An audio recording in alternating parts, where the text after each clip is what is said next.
High traders, আপনারা কেমন আছেন? আশা করি আপনারা ভালোই আছেন আর আমার স্ট্র্যাটেজি ফলো করে ট্রেড প্ল্যান করে আপনারা ভালোই প্রফিট করছেন। বৃহস্পতিবার নিফটি কীরকম যেতে পারে, মানে বৃহস্পতিবার মার্কেট কীরকম মুভমেন্ট করতে পারে তা নিফটি অ্যানালাইসিস করে আপনাদের দেখাবো। দেখে নিন, নিফটি যে এইখানে বটম লাগিয়েছিল, দেখুন বটম টু টপ একবার গিয়েছিল, এখান থেকে একবার রিট্রেসমেন্ট নিয়েছিল। রিট্রেসমেন্ট নেওয়ার পর ফার্দার এই টপটাকে ব্রেক করে আবার একটা হাই লাগিয়েছিল। হাই লাগানোর পর মার্কেট এখন এই সিচুয়েশনে রিট্রেসমেন্ট দিয়েছে। দেখুন, এই সিচুয়েশনে রিট্রেসমেন্ট দিয়েছে। আমরা এখান থেকে ফিবোনাচি দেখব, এই যে বটম টু টপ, আমরা নিচে রেড গ্রিন কমন পয়েন্টকে নিলাম আর উপরে রেড গ্রিন কমন পয়েন্টকে নিলাম, নিয়ে আমরা এখানে একটা সাপোর্ট জোন ড্রয়িং করে দিলাম। ঠিক আছে, এটা সাপোর্ট জোন ড্রয়িং করলাম। আর একটা এইটা হলো আমাদের কাছে রেসিস্ট্যান্স জোন। এটা একটা রেসিস্ট্যান্স জোন যেটা আগে থেকেই আছে। দেখুন,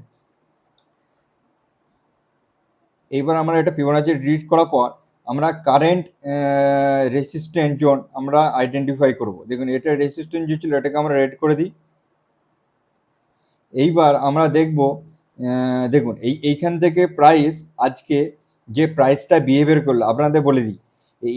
এইটা তো একটা সাপোর্ট জোন। এই সাপোর্ট জোন থেকে প্রাইস ওপেনিং হয়েছে আজকে।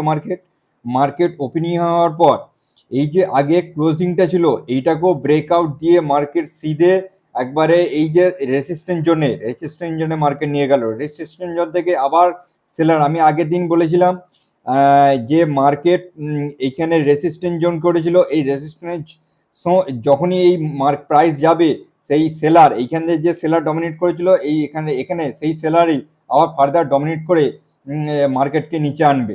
আমি বলেছিলাম মার্কেটকে এইখানে বটম টু টপ আপনারা ড্রয়িং করবেন। দেখুন, এই জোনটাকেও মার্কেট রেসপেক্ট দেয়নি। 0.5 আর 0.6 জোনটাকেও মার্কেট এক্সপেক্ট দেয়নি। রেসপেক্ট দেয়নি বলতে গেলে মার্কেট একবার রেসপেক্ট দিয়েছিল হালকা। দেখুন, এইখানে মার্কেট একটা পুল ব্যাক করে, দেখুন এখানে একটা পুল ব্যাক নিয়েছিল কিন্তু সাস্টেন করতে পারেনি মার্কেট। ঠিক আছে, ফার্দার এখন আমরা লক্ষ্য করব যে মার্কেট কীরকম সিচুয়েশনে আছে। দেখবেন আমরা এইখানে আজকের ড্রয়িং করবো টপ টু বটম। আমরা একটা ড্রয়িং করে নেবো, টপ টু বটম ড্রয়িং করে আমরা একটা রেসিস্ট্যান্স জোন আইডেন্টিফাই করে নেবো। এই রেসিস্ট্যান্স জোনটা, এটা একটা রেসিস্ট্যান্স জোন। রেসিস্ট্যান্স জোনটা আইডেন্টিফাই করে রেড করে দিই রেসিস্ট্যান্স জোনটাকে। আর আমাদের কাছে দেখুন, আমাদের কাছে সাপোর্ট জোন আছে, এটা আমাদের কাছে সাপোর্ট জোন। আর একটা সাপোর্ট জোন আছে আমাদের কাছে এইটা, যেটা আমরা এইখানে ড্রয়িং করেছিলাম বটম টু টপ। এইটা আমাদের কাছে একটা সাপোর্ট জোন আছে, এটাকে গ্রিন করে দিই।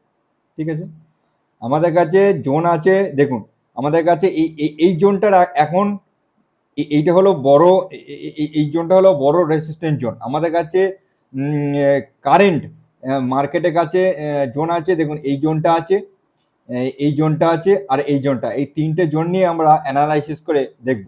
ঠিক আছে, দেখুন মার্কেট যদি ধরুন কালকে মার্কেট, আজকে এখানে ক্লোজিং হয়েছে, মার্কেট কালকে ওপেনিং হলো এইখানে। ঠিক আছে, গ্যাপ আপে ওপেনিং হলো। এইখানে যদি গ্যাপ আপে ওপেনিং হয়, মার্কেটকে প্রথমেই দেখবেন এই মার্কেটটা ডমিনেট করে আবার এইখানে আনবে। ঠিক আছে, এইখানে আনার পর এই সাপোর্ট জোনে আনার পর মার্কেট ফার্দার সাপোর্ট জোন থেকে বাউন্স ব্যাক করে তবে এই যে রেসিস্ট্যান্স জোনটা, এই ভালো করে দেখবেন, এই যে রেসিস্ট্যান্স জোনটা তবেই ব্রেক দেবে। ঠিক আছে, তার আগে ব্রেক দেবে না। এইখানে সাপোর্ট না নিয়ে ও এই রেসিস্ট্যান্স জোনকে ব্রেক দিতে পারবে না। ঠিক আছে, একটা হলো।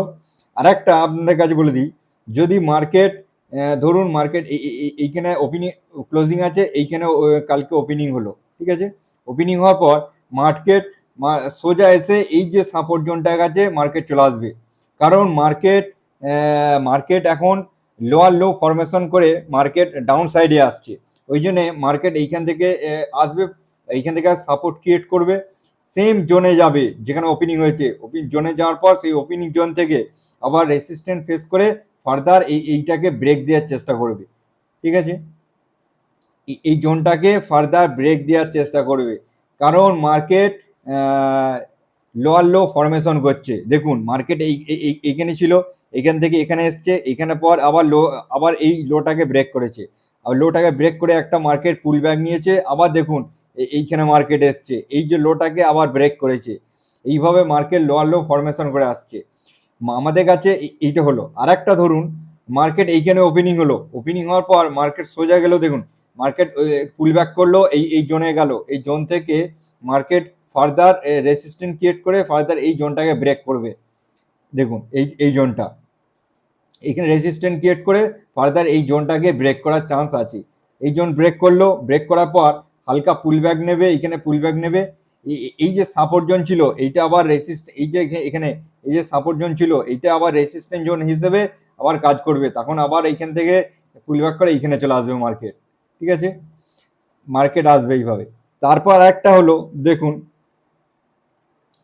মার্কেট এইখানেই ওপেনিং হয়েছে, ওপেনিং হওয়ার পর প্রথমেই ব্রেক দিয়ে দিয়েছে, এটা ব্রেক দিল, ব্রেক দেওয়ার পর দেখবেন এইখান থেকে হালকা একটা পুল ব্যাক করবে মার্কেট, এই জোনটাকে পুল ব্যাক করার পর মার্কেট আবার ফার্দার এইখানে এই ব্রেক করে এই জোনটার কাছে চলে আসবে, এইখানে এই জোনটা রেসিস্ট্যান্স ক্রিয়েট হবে, ক্রিয়েট করার পর জোনটা এখানে চলে আসবে। এইভাবে মার্কেট বিহেভিয়ার করতে পারে। আর একটা কথা বলে রাখছি, দেখুন আর একটা হতে পারে, দেখুন মার্কেট এইখানে এলো, এইখানে আসার পর দেখুন মার্কেট যদি হেভি প্যানিক থাকে তাহলে মার্কেট এই জোনে চলে আসতে পারে, এই জোনে ডাইরেক্ট এই জোনে চলে আসতে পারে। কত পয়েন্ট আছে আপনাদের এখানে বলে দিচ্ছি, কমসে কম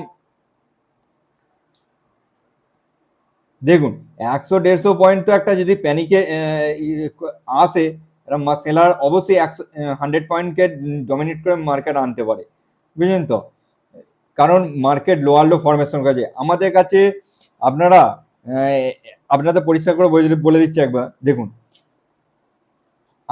আমাদের কাছে প্রাথমিক দেখার যেটা প্রথম আমরা লক্ষ্য রাখবো, টপ টু বটম ড্রয়িং করব।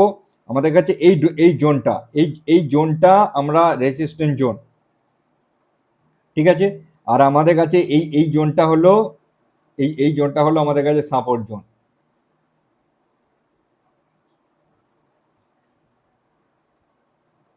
দেখুন এই দুটো জোন, এই জোনের উপর যদি মার্কেট ব্রেকআউট দিয়ে মার্কেট যদি এইভাবে সাস্টেন করে এইভাবে যায় তবেই উপরে যাবে, ঠিক আছে। যদি মার্কেট এখান থেকে এখানে আসে, এখান থেকে এসে পুল ব্যাক করে আবার এইটা ব্রেক দেওয়ার চেষ্টা করবে, এখানে ব্রেক দেবে, তারপর আবার নিচে চলে আসবে, এইভাবে প্রাইস অ্যাকশন তৈরি করবে। আর একটা মার্কেট সিধে মার্কেট দেখবেন এইখান থেকে চলে আসবে, এখানে পুল ব্যাক দেবে, এখানে পুল ব্যাক দেওয়ার পর মার্কেট আবার এইখানে একটা রেজিস্ট্যান্স জোন আছে, এই জোনটা কাছে চলে আসবে। আপনাদের দেখিয়ে দিচ্ছি এই জোনটা আপনারা আইডেন্টিফাই করে রাখবেন, এই জোনটা চলে আসবে, এটা হলো একটা সাপোর্ট জোন। মার্কেটের কাছে আপনারা একটাই কথা, মার্কেট যদি আমাকে জিজ্ঞাসা করেন দাদা আপনার কি কোন সাইডে আসার সম্ভাবনা রয়েছে, আমি বলবো মার্কেট কমসে কম যদি আপেও খোলে এইখান থেকে রেজিস্ট্যান্স ফেস করে নিচে আসবে, যদি এখান থেকেও ওপেনিং হয় এখান থেকে যাবে, এখানে রেজিস্ট্যান্স ফেস করবে, নিচে আসবে, ঠিক আছে। আপনারা যদি ট্রেড প্ল্যান করে থাকেন আপনারা ডাউন সাইডে মানে ট্রেড প্ল্যান করবেন, ডাউন সাইডে করবেন, যে মার্কেট ডাউন সাইডে আসবে সেরকম ট্রেড প্ল্যান করবেন, কারণ মার্কেট আপনাকে দেখাতে পারে ট্র্যাপ ফেলার জন্য যে মার্কেট উপরে যাচ্ছে, ফার্স্ট টাইম আপনাকে দেখাতে পারে উপরে যাচ্ছে, আর তখনই যেই একটুখানি উপরে যাওয়ার পর মার্কেট ডমিনেট করবে। দেখুন আজকে মার্কেটটা কিরকম করলো আপনি দেখে নিন, 2 মিনিটে, জাস্ট 2 মিনিটে দেখে নিন মার্কেট। দেখুন এইখানে সাপোর্ট জোনে মার্কেট খুললো, ঠিক আছে, সবাই বলছে সাপোর্ট জোনটা, দেখুন সাপোর্ট জোনটা এই যে 15 মিনিট ক্যান্ডেলস্টিকটা, এই যে রেজিস্ট্যান্স জোনটা, এই রেজিস্ট্যান্স জোনটা ব্রেক করলো, এবার রেজিস্ট্যান্স জোনটা ব্রেক করলো, আপনাদের দেখাচ্ছি। দেখুন আমরা সঙ্গে সঙ্গে এইখান থেকে দেখুন আমরা করব, এই যে এখানে বটম টু টপ আমরা ড্রয়িং করে নেবো, টপ টু বটম আমরা ড্রয়িং করে আমরা আইডেন্টিফাই করে রাখবো। এই দেখুন এই একটা জোন আছে, এইটা হলো একটা মার্কেটের কাছে রেজিস্ট্যান্স জোন। এই জোনটা যদি মার্কেটের কাছে যদি এই জোনটা দেখুন এই জোনটা যদি মার্কেট ব্রেক দেয় তাহলে মার্কেট এই উপরে যাওয়ার চান্স আছে। মার্কেটে এই ব্রেক দিয়েছে, মার্কেট যাবে, পুল ব্যাক নেবে, মার্কেট উপরে যাওয়ার চান্স আছে। কিন্তু মার্কেট এইটা কি করলো, এটাকে বলা হয় লিকুইডিটি।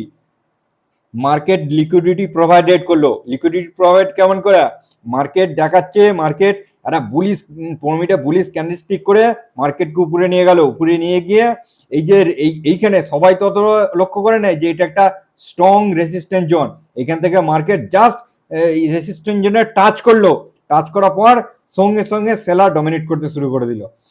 এইখানে যে বায়ার ওকে ডমিনেট করলো, বায়ারের কাছে অত পাওয়ার ছিল না, এইখানে যে বসে আছে সেলার সে ডমিনেট করলো, আর এই যে বায়ার সঙ্গে সঙ্গে এই যে সেল করতে আবার শুরু করলো, এইখানে হঠাৎ সেল করলো, প্যানিক করে এইখানে চলে এলো আবার মার্কেট যেখানে থাকে।